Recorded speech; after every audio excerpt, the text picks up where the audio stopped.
Hey guys, yet another tutorial. Yeah, so today I'm actually having a cold, so don't mind me. Just pay attention to the tutorial, and yeah, hopefully it's going to help you out and also help me out. Yeah, it's a win-win for everyone here.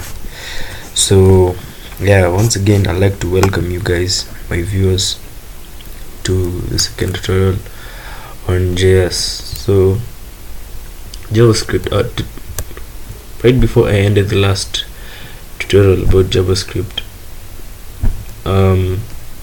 I said we are going to talk about internal scripts, lexical structure of JS, and intro to functions, and that's pretty great. And I want to start right away so as to not waste time. And yeah, so let me open Atom, and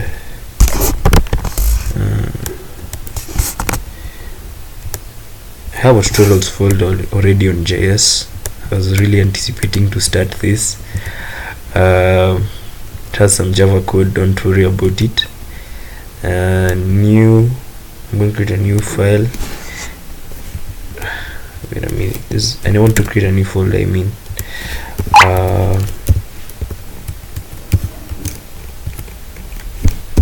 let me call it JS.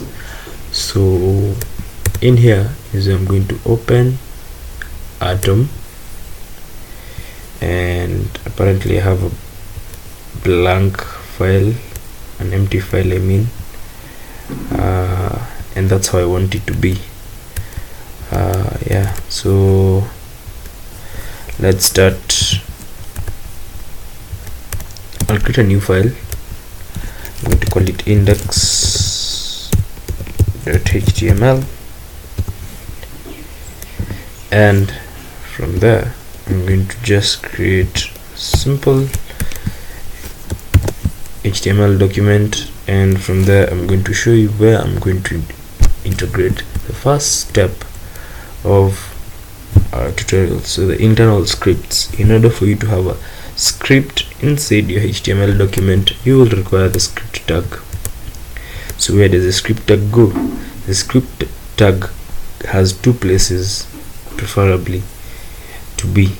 It can be either in the head and in the body, and for me I like having my scripts below at the most bottom part in my body section, so it can help me out in terms of how my page loads and stuff like that. But don't worry about it right now. You're going to worry about it later on, of creating bigger stuff using JavaScript and maybe even deploying it on the web. Okay, so script and the source. So I'm going to talk about external scripts later on, so source is actually really not needed here. You just need the type. It's not even actually necessary, but it's good for you to specify the type of JavaScript you want to use a type of scripting language, yeah, so there's even another attribute in the script tag called the language attribute.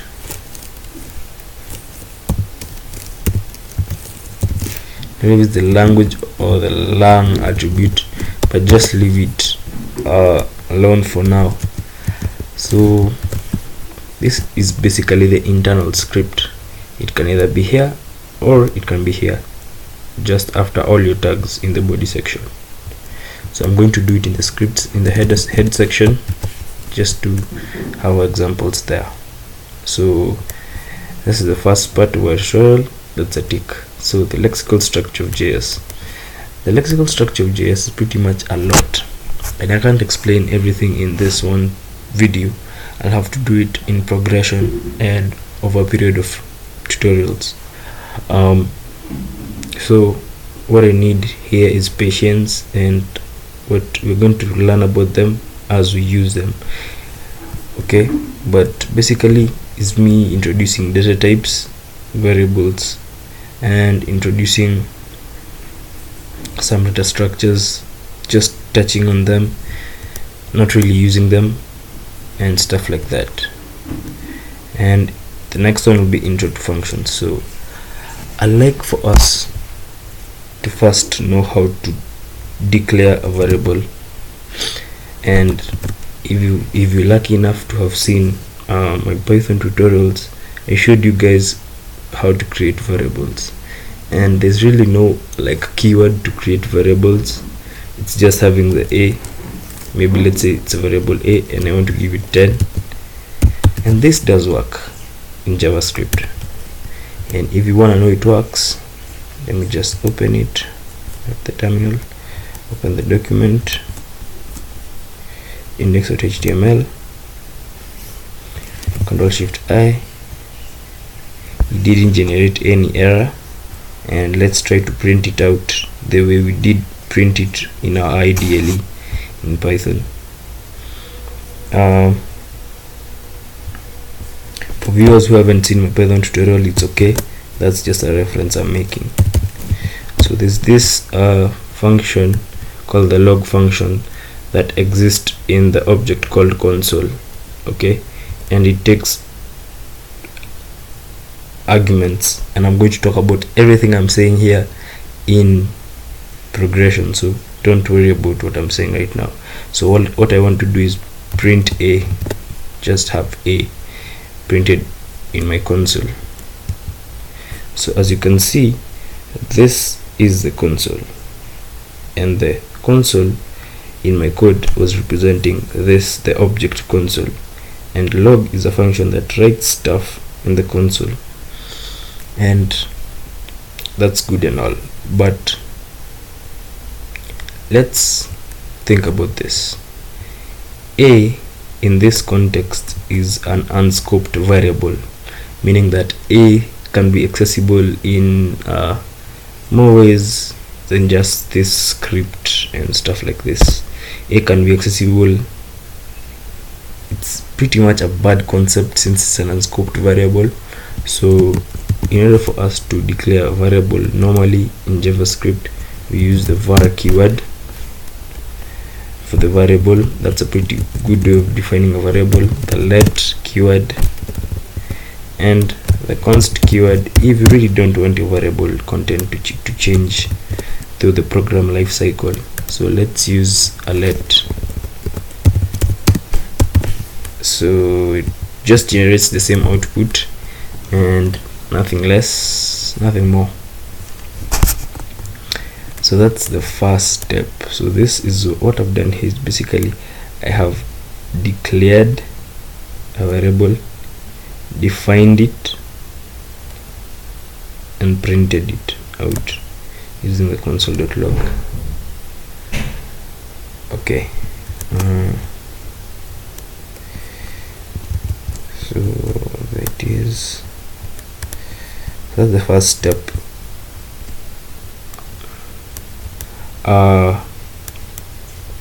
The next step will be for me to using this simple example, tell you each and everything that has happened here. I've explained about this and all about this. So what's this? Obviously this is an equal sign. All of you viewers have done mathematics at one point, and you know that what the equal sign means. And basically this is an assignment operator. Yes, I guess assignment operator, it sounds tricky, but it's assignment operator. And what it does, it assigns the value to the right hand side to the variable on the left hand side. And that's pretty much, it seems simple, but you're gonna get confused, trust me, when you're working with big programs and you're required to follow this syntax. So you have the assignment operator, and you have the value you want to assign to the variable in the left place, and your value being in the right place. Okay, so that's pretty much it. And if you have to put a function, let me just do this real quick. Let's say you want to console.log and we really don't want to console.log 10 each time. So what functions do, this is just a brief overview of functions. Functions enhance reusability of code. A function enhances reusability of code. Let me show you this in an example. Let's assume I want to have, let's assume I want to print a message. So let A be my message, and I'm going to say hello world,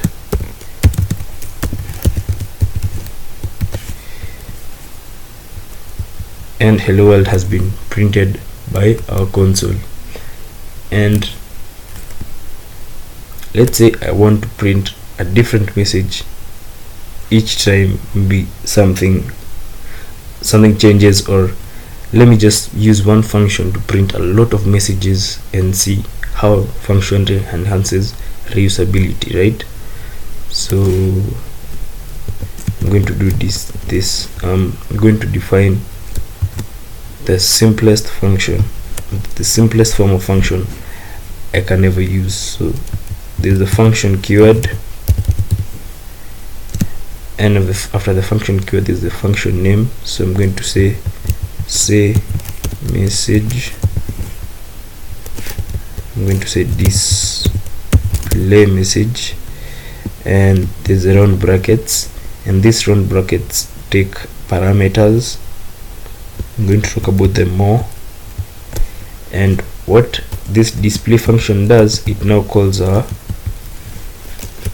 console.log function and hands it out this parameter. So I'm going to say message and console.log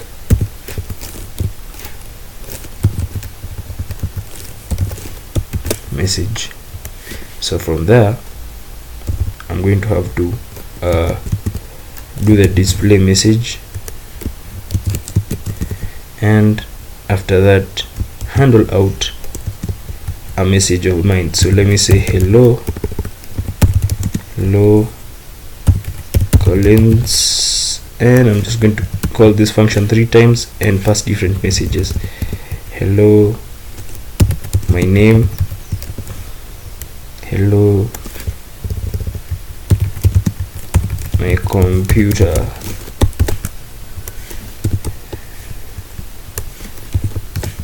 let me just change this and say yes my name,